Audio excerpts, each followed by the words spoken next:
हरिओम।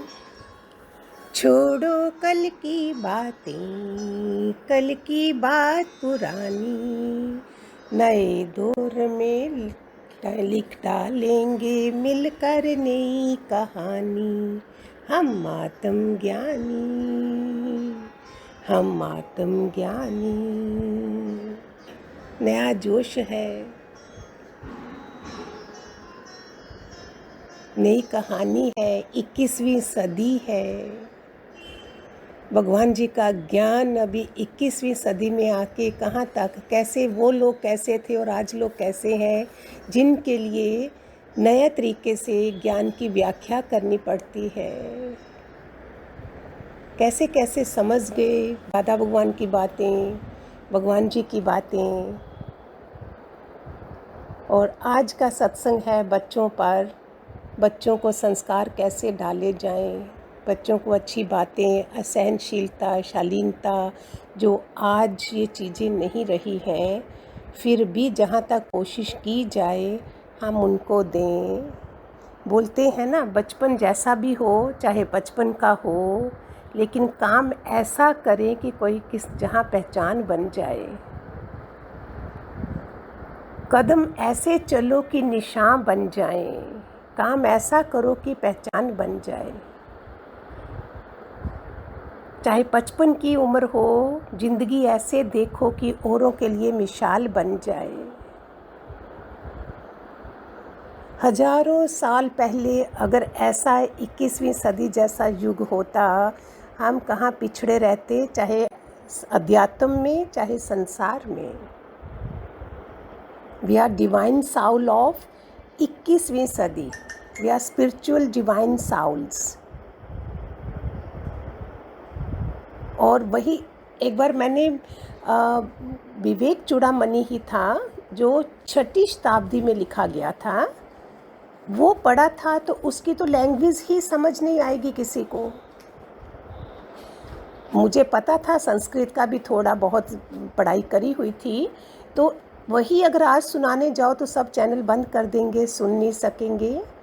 आज रिफाइन करते करते करते कहाँ आ गया, 10 मिनट में गीता का सार चाहिए, 10 मिनट में रामायण चाहिए। किसके पास टाइम है?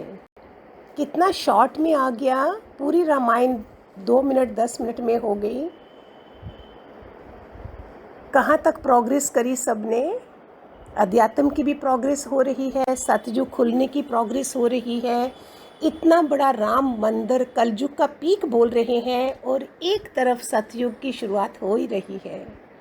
कितने सौभाग्यशाली हैं हम, कितनी ऊंची आत्माएं अभी भी हमारे दादा भगवान का ज्ञान फैला हुआ है। जो आत्माएं आज वो ज्ञान के साथ उच्च कोटि की आत्माएं होंगी, जो भी जहाँ भी होंगी, जिससे धरती पवित्र है। अभी हमें तो एक एक में राम देखना सिखाया है। हमारे भगवान जी ने हमें पत्थरों का ज्ञान नहीं दिया, हमें दिया एक एक में राम देखो। वो है असली ज्ञान, अनन्य भक्ति। तो बच्चों में अगर शुरू में ये संस्कार डाले जाएं तो क्या हो, कैसा युग बन जाए। हम सब ने मिलकर इस युग को, दादा भगवान का हमने वसीयत नामे पढ़े हैं, हमको नसीहतें मिली थी उनकी। एक पिता अपने बच्चों का, बच्चे क्या मांगते हैं? वसीयत। मेरे नाम पे वसीयत करी है, विल करी है। वो नसीहत नहीं लेना चाहते आज के बच्चे। लेकिन जितनी जल्दी उम्र है उसको कैसे मैनेज कर सकते हैं। जो खो दिया है, शायद माँ बाप के अच्छे कर्मों से वो वापस आ जाए, वैसा बन जाए। हमारे पास बहुत एग्जाम्पल्स हैं। बिगड़े हुए बच्चे भी एक सत्संग में आना शुरू कर दिया उन्होंने, ये हमने अपनी आँखों से देखा है। आज कितनी प्रोग्रेस है, लड़की लड़के की कितनी प्रोग्रेस है। आज कौन रोता है लड़की पैदा होने पर? लड़की सेम पढ़ाई जो करोड़ों उसकी शादी पे हम स्पेंड करते हैं, वही उसकी पढ़ाई पे किए जाए तो क्या वो कितना प्यारा। और उसके साथ सारे शालीनता, सारी सहनशीलता क्या होनी चाहिए। ये सारा एक इंसान बनने का, उसको उससे गुरुकुल से आई हुई लड़की और पढ़ी लिखी लड़की दोनों चीज़ें काम कर गई। सारे संस्कार आज उसमें आ गए। लेकिन हमने संस्कारों पर ध्यान नहीं दिया, सिर्फ उसमें शिक्षा में लगे रहे, संस्कार में नहीं। सच्ची समृद्धि होती है शिक्षा और संस्कार। सिर्फ शिक्षा पर दिया, संस्कारों पर नहीं दिया। संस्कारों का निर्माण की जो इन्वेस्टमेंट होती है वो कहाँ से होती है? बहुत बड़ी एफडी है, इन्वेस्टमेंट है। जिसने संस्कारों की माला, संस्कार की माला कर ली, उसको दूसरी माला फेरने की ज़रूरत नहीं है। दूसरी माला लेके थोड़ी वो बैठेगा, उसने संस्कारों की माला ले ली। बोलते हैं ना, आज का बच्चा, लड़की आज मेहंदी लगा के बैठे तो क्या करेगी? वही मेहनत, वही हाथ मेहनत कर रहे हो तो आज की लड़की कहाँ पहुँच गई? ये सब चीज़ें हमें सत्संग में बतानी पड़ती हैं। बच्चे ही समाज का भविष्य हैं, देश का है, और सबसे पहले अपने खानदान का भविष्य है। बच्चे की पहली किलकारी कहाँ होती है? परिवार में। भविष्य उसका कितना ऊंचा है, वो दहलीज, जो घर की दहलीज से शुरू होता है। जिन्होंने अपना बचपन घर में बुजुर्गों ने गुजार लिया, बुढ़ापे में आ गए, अभी उनको इन बच्चों का जो देख रहे हैं, अपने ग्रैंड चिल्ड्रन देख रहे हैं, उनके लिए कितनी मेहनत होनी चाहिए कि जो भूलें हमने करी वो हमारे बच्चे आगे भूले नहीं करें। महात्मा गांधी बोलते थे, पहले संस्कार 9 मंथ्स फ्रॉम द लेडीज़ गर्भ, माँ के गर्भ से होता है, फिर उसका होता है पहले 5 साल, क्रूशियल फर्स्ट 5 years। हम कब शुरू करते हैं? जब पूरा बिगड़ जाता है सब। एक वाणी में मैंने बोला ना, मीटिंग घरों में कब करेंगे? जब वो बड़ी बड़ी हालत आने लगेगी, डाइवोर्स होने लगेगा, तब करेंगे। ऐसे हम ध्यान ही नहीं देते हैं। ऐसे ध्यान देना शुरू करें तो क्या वो मीटिंग, अगर रोज़ हर महीने मीटिंग करें तो वो मीटिंग करनी पड़े जो इतना बुरे वक्त आ जाता है। कितनी किस्म के माँ बाप होते हैं, बच्चे होते हैं, 4 किस्म के। एक सामान्य होते हैं, ऑर्डिनरी, एक अदम होते हैं, एक मध्यम होते हैं, और एक उत्तम होते हैं। एक उत्तम संस्कार है ये। मध्यम वाले सिर्फ जन्म की संपत्ति तक रह जाते हैं, अदम वाले खोटे संस्कार होते हैं, और कई माता पिता खाली ऑर्डिनरी, तुच्छ, सामान्य रह जाते हैं। और कई सिर्फ जन्म तक नहीं, वो ऊंचे उत्तम संस्कार डालते हैं। राम जैसे होंगे, जिसमें राम राज्य होगा, ऐसे माँ बाप भी हैं। हम सोचें हमने अपने बच्चों को कौन से संस्कार दिए हैं, जहाँ अपने ग्रैंड चिल्ड्रन को अभी कौन से संस्कार देंगे। हमारे भगवान जी ने सारे कर्म प्राणी बताए, सब बताया, जिसका जो कर्म होगा वो सब। दोनों पहलू दिखाती हूँ भगवान का, दोनों पहलू से सारे गृहस्थ का ज्ञान है। कितने भगवान के होंगे जिन्होंने गृहस्थ नहीं बसाया होगा? मैक्सिमम गृहस्थ ही होंगे। गृहस्थ में रह के वो आत्माएं, अगर दादी ज्ञान में थी, हमारे ज्ञान में, आज उसके अगर वो साथ में रह रहे हैं, नहीं रह रहे हैं तो भी वो बेचारी उन पे ऊपर मेहनत करेगी। अगर कोई सुन रहा नहीं सुन रहा है, फिर भी वो बोलेगी, बच्चों ऐसे करना, ऐसे करना। वो नसीहत आज के बच्चे कोई नहीं सुनना चाहते, वसीयतनामा चाहिए सबको। बेहतरी संस्कार जो देने हैं वो उत्तम संस्कार होने चाहिए। सबसे बड़ा संस्कार क्या था? वो जॉर्ज वाशिंगटन जो थे, प्रेसिडेंट ऑफ अमेरिका, उनसे कोई केस बना था। तो जब वो उसमें लाए गए कोर्ट में, वो बुक होती है ना, होली बुक, पवित्र बुक, जो बाइबल पकड़ी जाती है हाथ में, जो मैं कहूँगा मैं सच कहूँगा, ऐसा बोलते थे ना। तो जॉर्ज वाशिंगटन को जब बोला गया, पवित्र किताब हाथ में दी गई, तो उन्होंने मना कर दिया।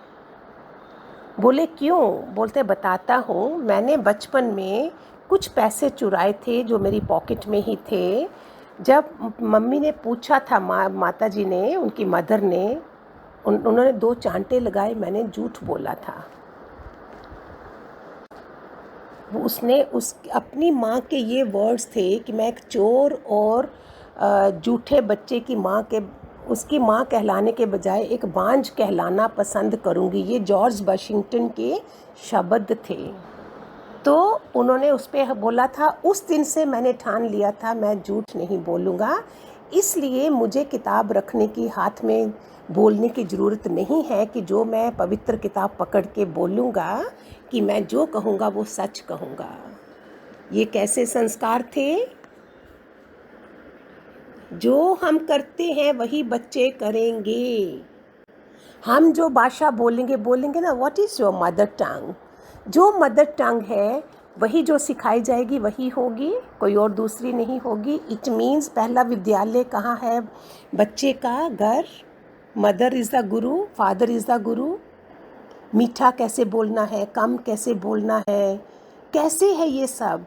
हम जो बड़ा बड़ा आगे सुनो तो देखो ज़रा, जो जितने भी सक्सेसफुल लोग हैं, ऊंचे हैं, संत लोग हैं संसार में हैं, कितना कम बोलते हैं, कितना मीठा बोलते हैं। कबीर जी अपने झोंपड़े में रहे वो कैसे बोलते हैं, बुद्ध अपने महलों में रहे वो कैसे बोलते हैं। क्या संस्कार होते हैं ये। हम बच्चों को इतना सुयोग्य बनाएं कि वो समाज में उनका नाम हो सके। पड़ोसी पूछें कि आपने कौन से पुण्य कर्म करे हैं कि आपकी संतान ऐसे निकली है। क्योंकि वो खाली माँ बाप है, वो भगवान नहीं बने हैं। अब कृष्ण भगवान के बच्चों का कहीं भी नाम नहीं है, गुरु नानक के बच्चों का कहीं नाम नहीं है। ये कैसे है ये सब? उन्होंने संसार के लिए एक अवतार बने हैं। हम ऑर्डिनरी माँ बाप उनको यहाँ तक तो बना सकते हैं ना, और कोई काम तो नहीं है।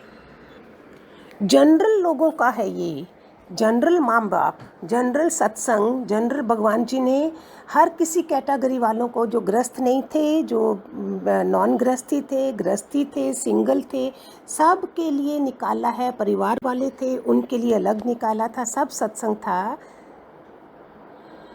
कई बच्चों के संस्कार देखो आप, किसी बच्चे को कुछ चीज़ दो खाने को, वो बांट के खाएगा। उसके संस्कार उसने अपने घर में क्या देखा, वो क्या स्कूलों से सीखता है? पहले घर से, फिर बाद में स्कूल में होता है सब कुछ। इतना बड़ा रोल है माँ बाप का, जो हम भूल जाते हैं। बच्चे पैदा करके सोचते हैं बस हो गया काम ख़त्म। वो बच्चा बांट के खाएगा और दूसरा छुपा के अकेले कहीं बैठ के खाएगा, ये भी संस्कार है। एक संत को मैंने सुना था, बोलते हैं पहले वाली औरतें अच्छी किताबें पढ़ती थी, रामायण सुनती थी, एक गीता पढ़ती थी। जब वो 9 मंथ्स प्रेगनेंसी में होती थी, शुरू में ही पता चल जाता था। आजकल वो ऐसे बोले वो संत कि आजकल हनीमून स्विट्ज़रलैंड, इटली, जहाँ जहाँ प्लान करी होती है, फिर वो कौन सी वाइब्रेशंस लेके आते हैं उस बच्चे के ऊपर, कौन सा हवा पानी, शुरुआत कहाँ से होती है, फिर वैसा ही सब खेल होता है। अभी लेकिन यू कांट से कि हम ऐसा नहीं जाएंगे, हम नहीं देखेंगे, लेकिन पेरेंट्स का बिगेस्ट रोल है। हम कसम जान लें, अभी भी जो लोग सुन रहे हैं, हम ऊंची नसीहत देंगे बच्चों को। कल को अगर हम धरती पर नहीं हैं तो वो याद करें कि हमें क्या संस्कार दे के गए। हरि ओम, खूब सारे आशीर्वाद।